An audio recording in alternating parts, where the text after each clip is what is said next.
explosion in Oklahoma, probably one of the most outrageous, disgusting acts or events in our history, at least in the last 50 years in the United States.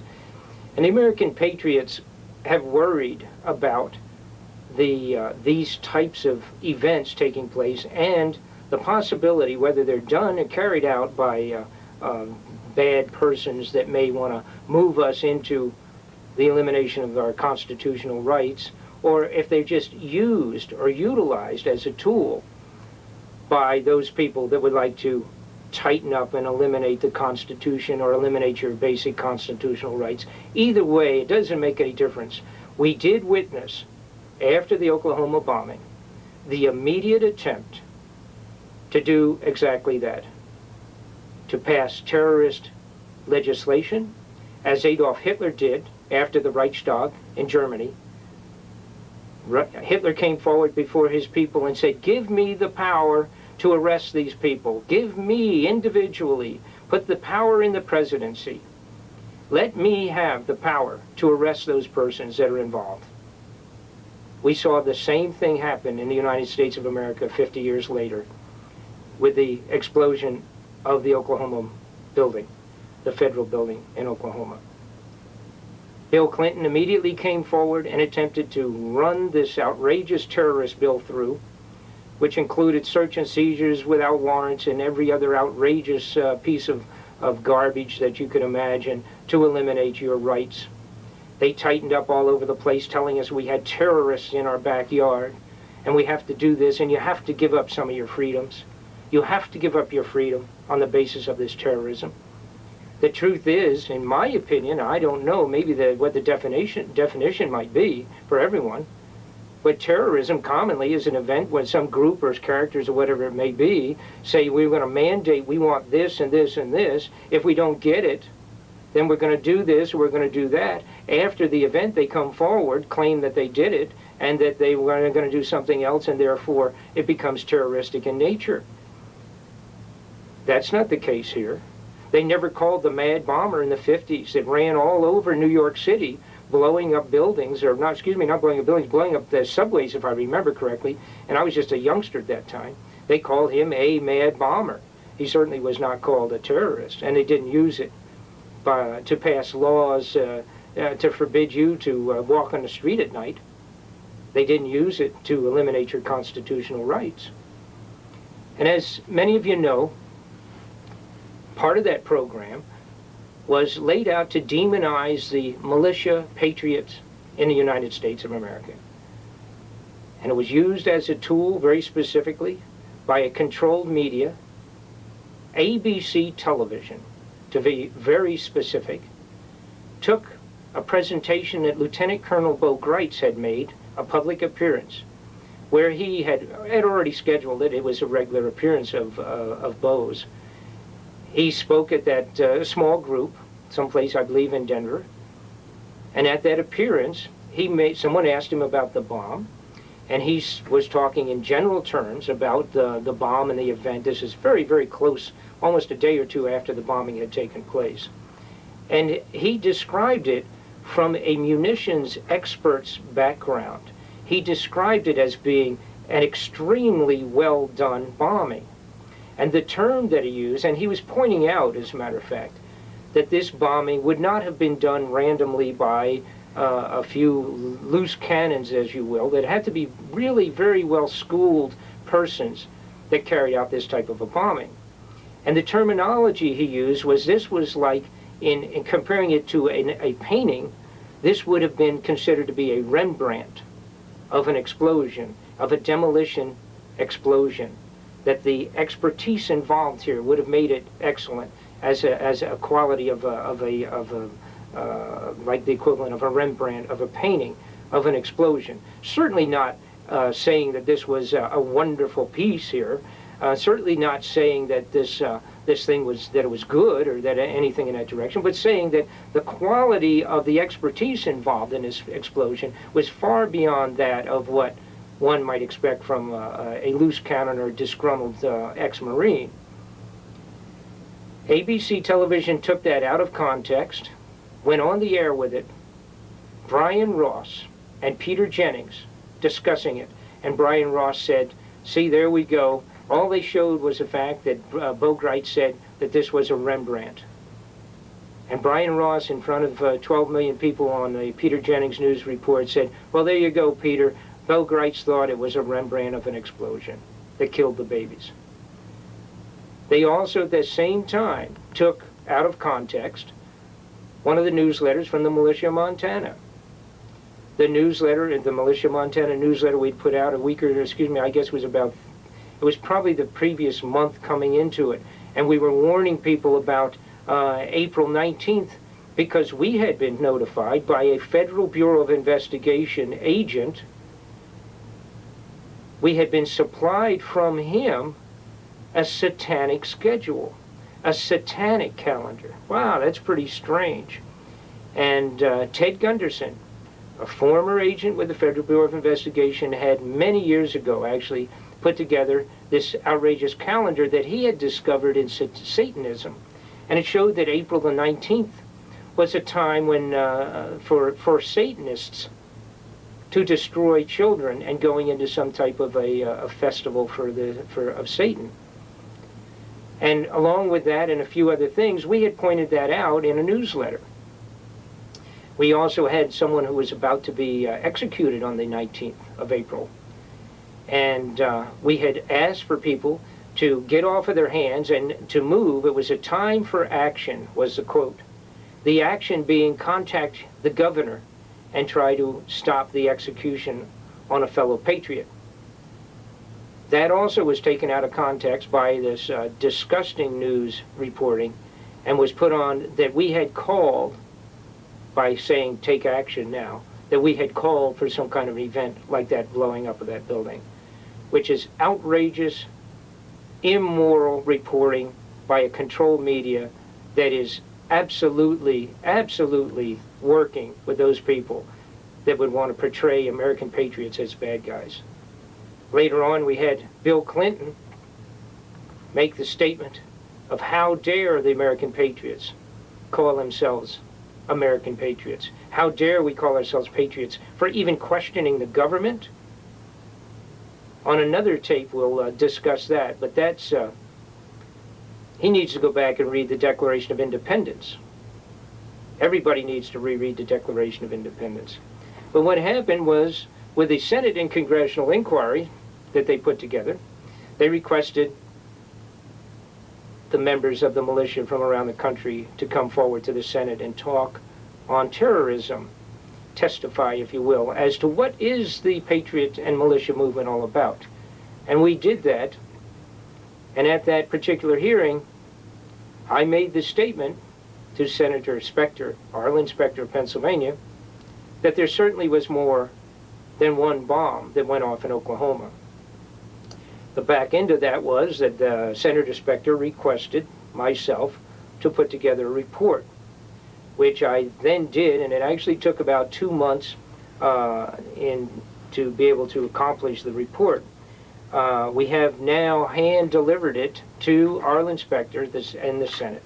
And I want to go over basically what we came up with in our report to the Senate on the Oklahoma bombing.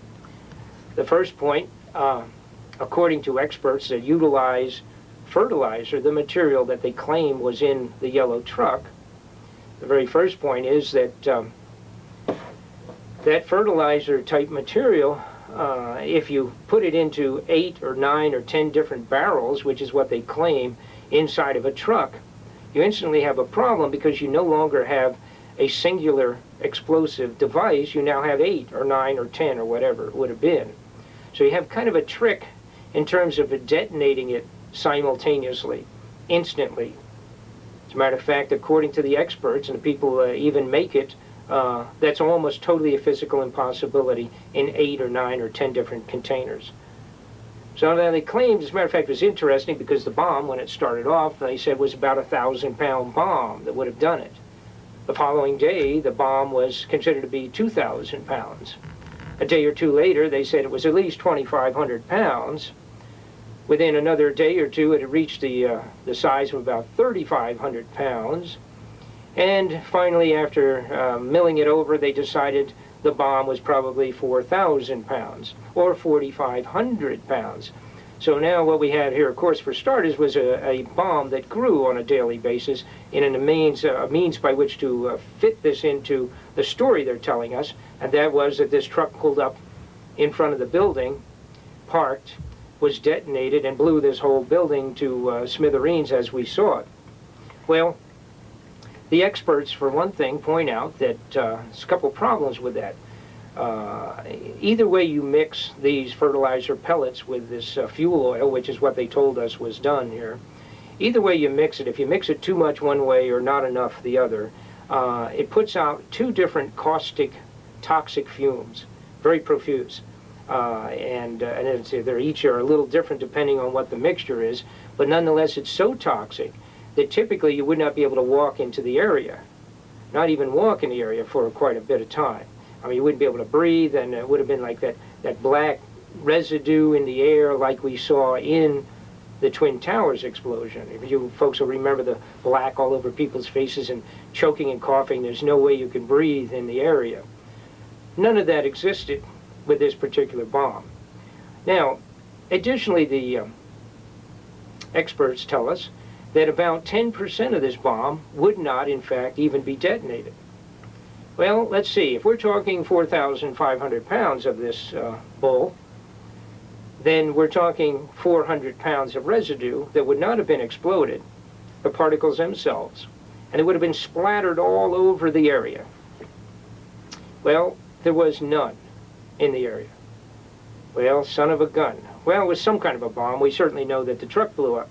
But then we also get with the experts and we find out, for example, that if you had as much as a 4,000-pound explosive in this truck, the pressure, as you can see here on, I want to show you this diagram right here, the pressure immediately next to the vehicle, if you were standing next to it, would be almost 500,000 pounds per square inch.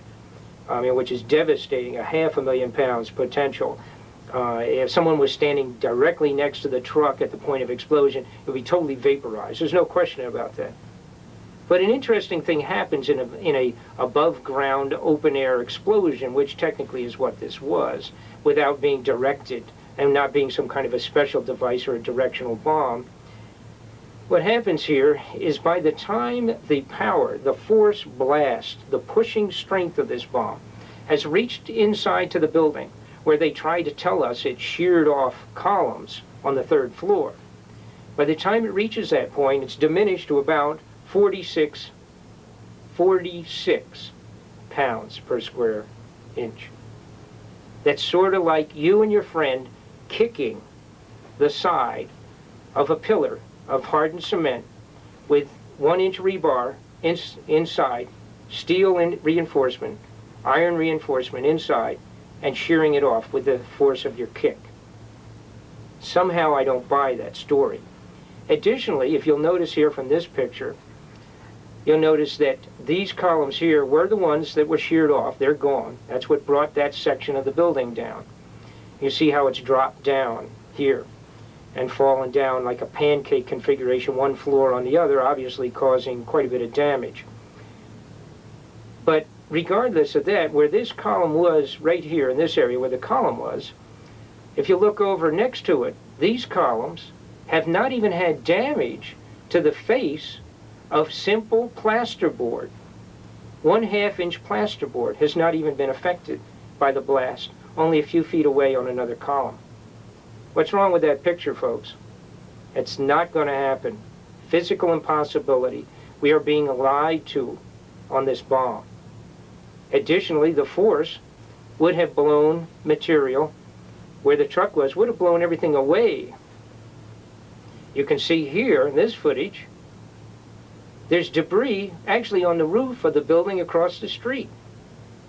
That's impossible. Absolutely impossible. You cannot have a blast going in one direction and have material all over the place on the other side, in the opposite direction.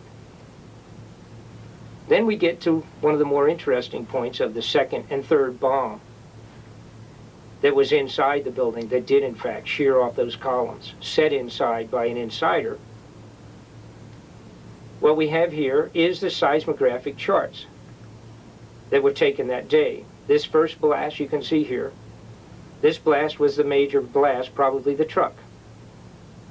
These other two glitches show either one or two secondary explosions that probably were the ones inside that sheared off the pillars. They would have to have been set specifically on the pillars.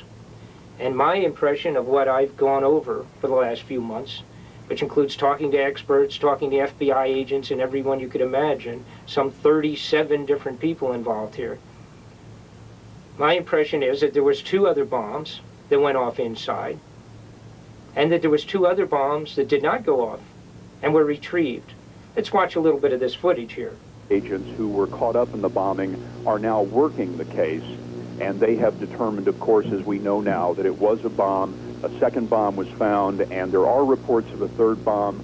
We don't have that confirmed. Now, let's look once again at this picture, if you will. This is the center line. Right here is where the truck was parked. This is where the hole was, where the truck was parked. The center line does not have anything to do with the center line of damage, if you'll notice over here. This is where the line of damage is. This is where the truck line of damage would have been. Uh-oh, now what we have is not only a bomb that's selective as to what columns it takes off, and apparently grew in strength as it left the truck, got bigger, but it also went around corners here, folks. It went over to the side and committed most of the damage over on one side as opposed to directly in front, where by nature it would have to have caused the damage. So it appears that they're lying to us about not only the type of bomb that would have been in the truck, but they're also lying to us relative to its strength and its ability and whether there was other ones or not. Interestingly enough, in Bill Clinton's paperwork that he put together, which really is the executive order sufficient for martial law, done in June the 7th of 1994, a year ago, a full year prior to the bomb, he completely describes the fertilizer bomb and the materials in the bomb in that truck as material that would be confiscated during the national emergency. So it's kind of interesting. We have a president that psychically can know ahead of time that these would be fertilizer materials that we may not want people to have when we declare a national emergency. It's a little sidebar, I suppose, there. The other parts that don't fit in or need to be explained, I guess, relative to the bombing, is the fact that there was literally an advance notice done by the marshal's office, as you can see here, done by the marshal's office ahead of time that there may be a bombing in the federal building. Well, they kept that one pretty quiet. And this was some 2 or 3 weeks prior to the bomb. Additionally, we've had strange events happening. We had this, I'm going to watch this videotape here. This shows this little lady, Edie Smith, that lost 2 beautiful little children inside the building. And when she started questioning what the story was on the bomb, how come they weren't looking at second and third bombs? How come they weren't paying attention to the fact that there was absolutely no ATF agents killed inside that building at all? They weren't, hardly any of them were there. They were given an opportunity, apparently, to come into work or not come into work that day. She started asking those questions, and I want you to watch this video. It speaks for itself. They were being told to keep our mouth shut, not talk about it, don't ask those questions, and I think things are going to get a lot busier. What kind of questions have people been telling you to keep your mouth shut about? Well, just from the very beginning, we, along with hundreds and thousands of other people, want to know, and we just innocently ask questions, you know, where was ATF? All 15 or 17 of their employees survived, and they're on the 9th floor. They were the target of this explosion. And where were they? Did they have a warning sign? I mean, did they think it might be a bad day to go in the office? They had an option to not go to work that day, and my kids didn't get that option. Nobody else in the building got that option. And we're just asking questions. We're not making accusations. We just want to know, and they're telling us keep your mouth shut. Don't talk about it.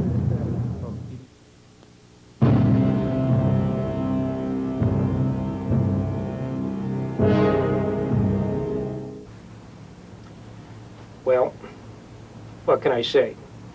She has the questions that needs to be answered. A more bizarre event takes place when we found out, relative to this bomb, we found out that the governor's brother, Governor Keating's brother, has been working on a book manuscript for maybe a year and a half or so now. And in his manuscript, which he had partially at least done through this point, he writes up about a terrorist explosion, an event in Oklahoma City, horrible, horrible terrorist event taking place, and how a police officer pulls over a guy that's wanted for this outrageous event. He pulls him over because his taillight was not working properly. The officer doesn't know that this guy happens to be wanted for questioning in this terrorist activity.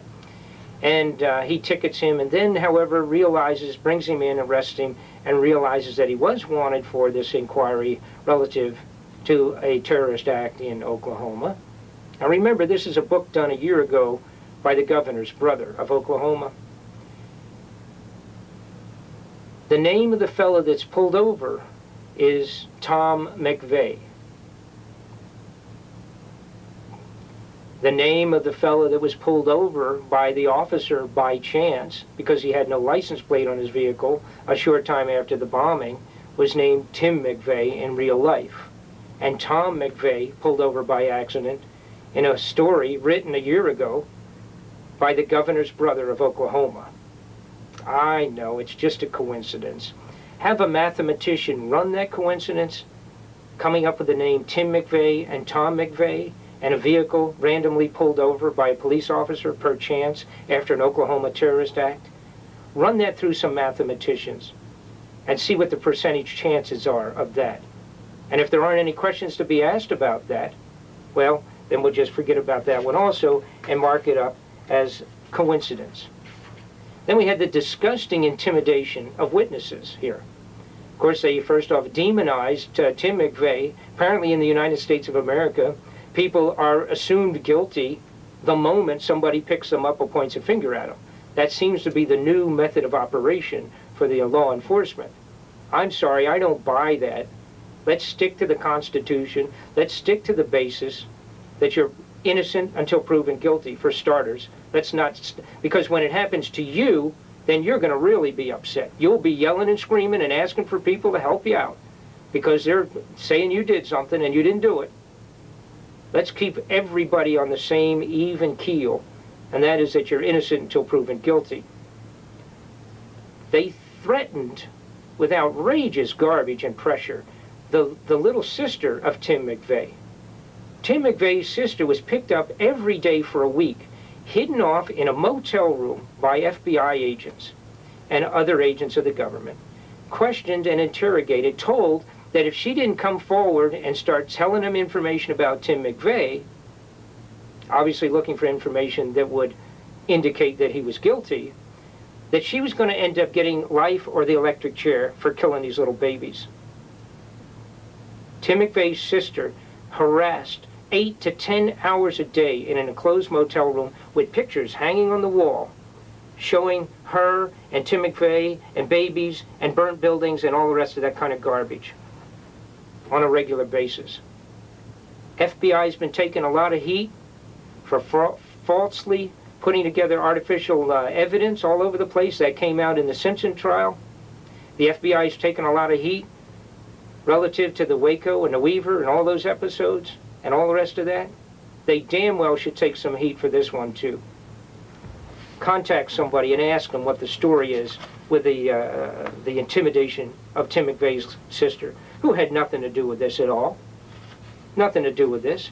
You want to know, and the most outrageous point, in her apartment, when they went through, there was a newspaper story that came out that she had extremist right-wing material, extremist right-wing material in her apartment that included the Constitution of the United States. And that was considered to be extreme right wing. We've got a problem. Additionally, if you look here, and I want to go back to the scene of the bombing. If you look, you can see from the, right here, again, showing some of the damage and where it does and does not fit. You'll notice, again, that the material on the roof fell in. When the building collapsed, it fell inward. If this tremendous blast from the truck went outward, it would have blown this weatherproofing material in an outward direction and probably ripped it and torn it. But it didn't, because the stanchions were taken out down here, and when it pancaked down, this material fell down. As you can see, it's draped here down. Now, FBI agent Ted Gunderson, I'm going to show you a little bit here of an interview done by him. 27 years in the Federal Bureau of Investigation. When he left the FBI, when he retired, he had 700 agents working for him and a budget of $22 million a year to run his branch office. And he was oversight over Los Angeles as well as a couple other major cities. Ted Gunderson has come forward and said, without a doubt, this event was utilized by the United States government to demonize the Patriot movement and demonize the militia and those people that are involved with it. And he comes forward. I want you to watch some of this video.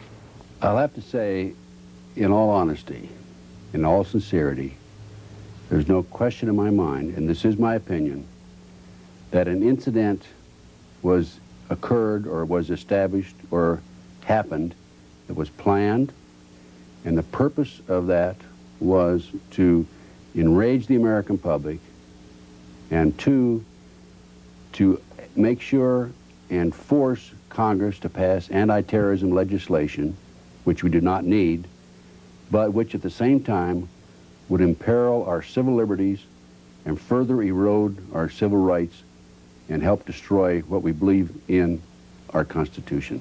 This briefly is the diagram of one of the bombs that the bomb expert that works and manufactures covert secretive bombs for the CIA, Michael Riconosciuto, who, through my personal investigations back in '88, I was aware of his operations, the things that he had been doing for the government. This is an outline, a general diagram of the bomb that, in fact, Ted Gunderson and Riconosciuto both feel were probably used inside the building. Additionally, General Parton, a military officer, retired, who formerly actually advised the Department of Defense and the President of the United States and the military advisors relative to weaponry for years. He's an explosive demolition expert. He has also come forward and said, without a doubt, there were charges placed inside the building, blew those columns off, blew those columns out, and destroyed that building. He said there's absolutely no way that the external fertilizer truck bomb could have done this job. This is a guy that his level of expertise in explosives goes all the way up through nuclear and has advised the president and the president's staff on weaponry for years. General Parton. So he totally agrees, and I want you also now look at this. You're going to see a couple people here coming out of the building and describing what is, in fact, a second and a third bomb. California for many years, and it was almost like slow motion. I felt a shake and then began shaking more, and I dove under my desk, and then the glass all came in. I think that helped save me. All the glass was gone. It's all over the office. Where's your office located? Can you point to it? Here on the 5th floor, right on the end. Pickup truck backing a trailer into the scene here. They're trying to move people out of the way so they can get it in. Appears to be the Oklahoma County Bomb Squad. It's their bomb disposal unit, essentially, is what it is, and it is what they would use to, if the report that we gave you just a few moments ago turns out to be correct, that they have found a second explosive device of some kind inside this building. They'll back that trailer down there, and the bomb squad folks will go in and they will use that that trailer. You see the bucket on the back there, sort of, this is how they would transport the explosive device away from this populated area to try to do something with it. Suzanne, can you tell us anything new? Yes, Lee, I can. The Oklahoma City Police and the FBI have confirmed there is another bomb in the federal building. It's in the east side of the building. They've moved every... But we also are getting word right now that 2 more explosive devices have been found in the building. That's what we're getting right now. 2 more explosive devices found in the building, so the fright and anger, fright and shock also turning to anger at this point. Let's go to... And as we told you earlier, perhaps two bombs found in the building since the explosion. One of those has been disarmed, and they continue to try to bring more people alive out of that building. Dave Balut here joining me. Dave, what do you have to add? Well, I just took a look down the street at the Morrow building again. I see another bomb truck going, so apparently they're going to try to get out that third bomb that's been talked about. Still a lot of activity around the Morrow building. Security concerns that another one still might go off. That's what everybody's worried about. That's the reason they have moved the media. Everyone's back. And as rescue workers were finally able to get in and started the evacuation process, everything was brought to a screeching standstill when bomb-sniffing dogs alerted the authorities that there were further explosive devices inside the building. We've had varying reports of how many there were, perhaps 2, perhaps 3. We do know that they have defused several of them, perhaps 2, perhaps 3. There is apparently reports that a third explosive device, another bomb, we don't know if it's 3 or 4, but perhaps another bomb has been found inside that federal building. They are moving everyone back once again. This would be the 4th time that this has happened. This has happened. One question we have, Ron. What about the other devices that were allegedly found and then taken in custody? Are these valued pieces of clues? Tremendously valuable.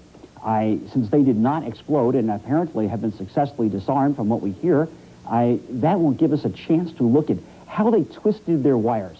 What kind of components did they use? Perhaps there's a unique component in there that we could trace right to the source. That is a tremendously valuable piece of evidence. Additionally, to those people that you just saw there, right at the scene, 2 minutes after the event, 10 minutes after the event, we have a judge, the secretary of a judge, two blocks up the road, that said the first bomb went off. I knew what it was. I leaped from my desk. I started down the hall, and the second bomb knocked me on my tail. This is a secretary to a judge about 2 blocks, a block and a half away. A former Vietnam veteran, a highly respected lawyer in Oklahoma City, said the same thing. He heard 1 bomb and then he heard a second bomb, if not a third one. If we don't demand an inquiry into the second and third bombs, then we are letting all those people that died in the bombing, including the children, we're letting them down. The other outrageous points that has to be brought out, unfortunately, that this poor little lady, Edie Smith, when people were sending money to her through the governor's office and through the Red Cross as assistance in her grief, the loss of her 2 children, the checks, many of them, and here's one of them here, many of these checks were in fact cashed by other people. She never got the money. God bless America in a time of need, huh? That's pretty outrageous. Now, there's another event relative to the bombing that's almost, it reminds me of the Kennedy assassination. We had Lee Harvey Oswald, who was completely a patsy.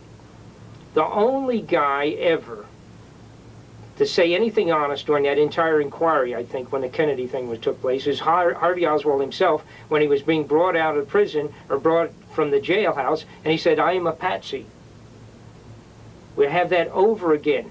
The reproduction of the garbage. Back then we were told that it was a single bullet. Now we're being told it was a single bomb. And it's both malarkey. It was interesting. Watch this little bit out of our Senate inquiry relative to terrorism with Arlen Specter. Arlen Specter was the one that came up with a single bullet concept. The single bullet concept. 3 days after John F. Kennedy was killed, everybody believed that Lee Harvey Oswald did it. Today, many of us doubt that he alone did it. and you're the single bullet theorist, and you believe that he alone did it, we don't necessarily hold to that opinion, sir. Well, if we can leave the single bullet theory for another day. That's your choice.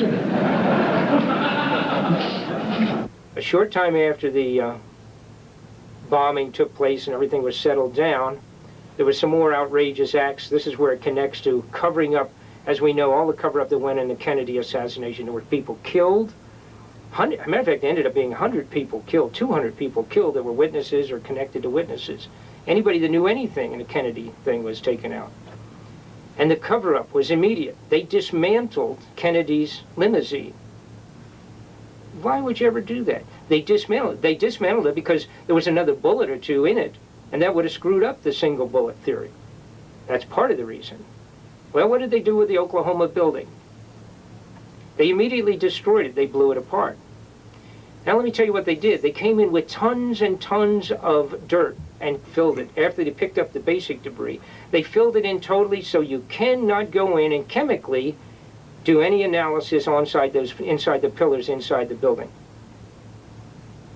We could have gone in chemically and found out what kind of a bomb was used, or we would have found out that there was no bomb inside. Either way. But those people that knew damn well there were bombs inside destroyed that building. The architect that built it said it's only if 30% of the thing destroyed, it's totally stable. We can absolutely rebuild the building and have it good as new in 9 months. Now, they blew it up, folks. You can see it. They blew it up so that nobody could do testing. The material was taken to a special dump site, and there have been guards 24 hours at the dump site so that people wouldn't go in and do any testing inside where that material is. What's wrong with that picture, folks?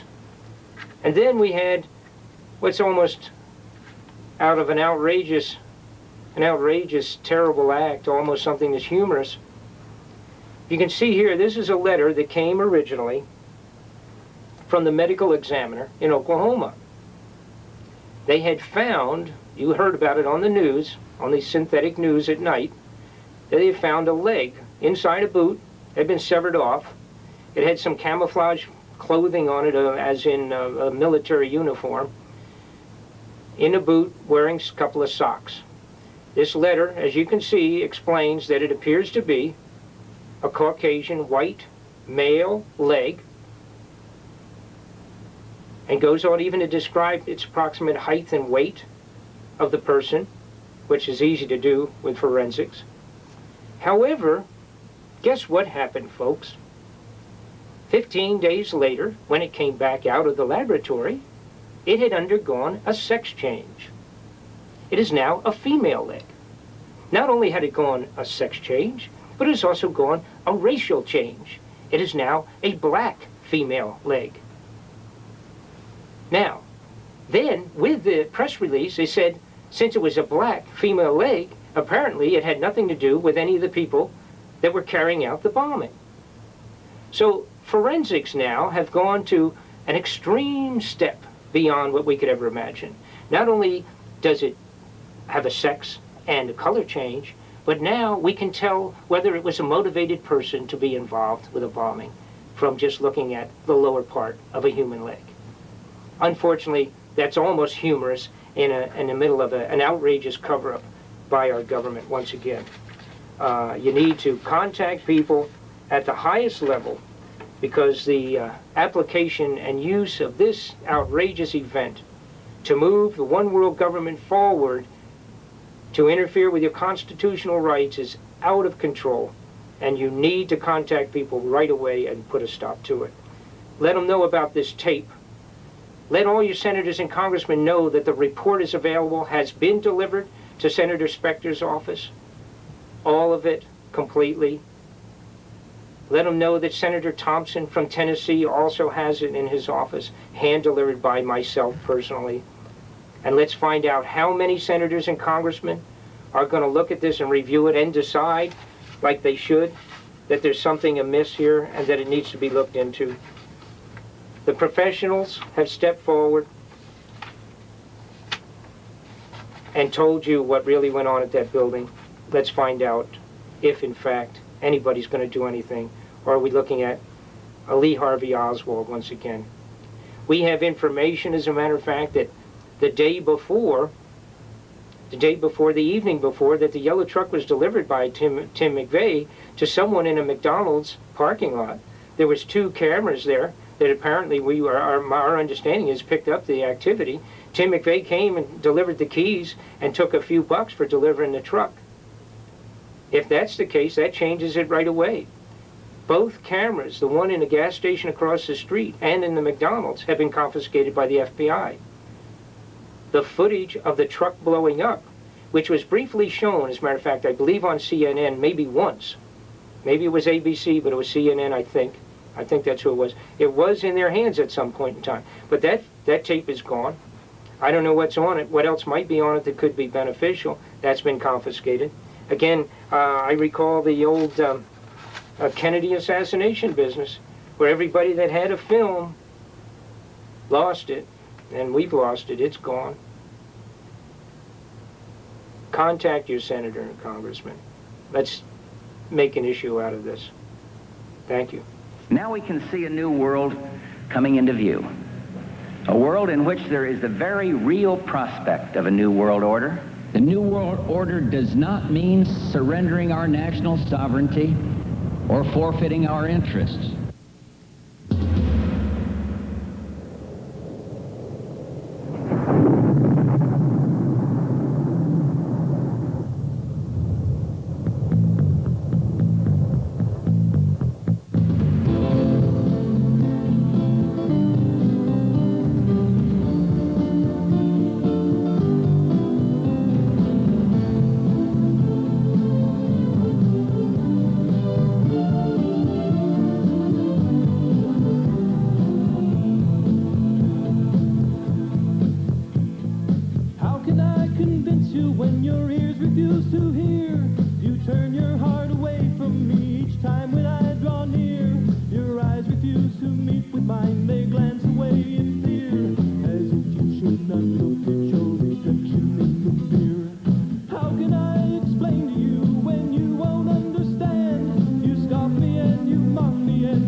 therefore seize this opportunity to fulfill the long-held promise of a new world order where brutality will go unrewarded.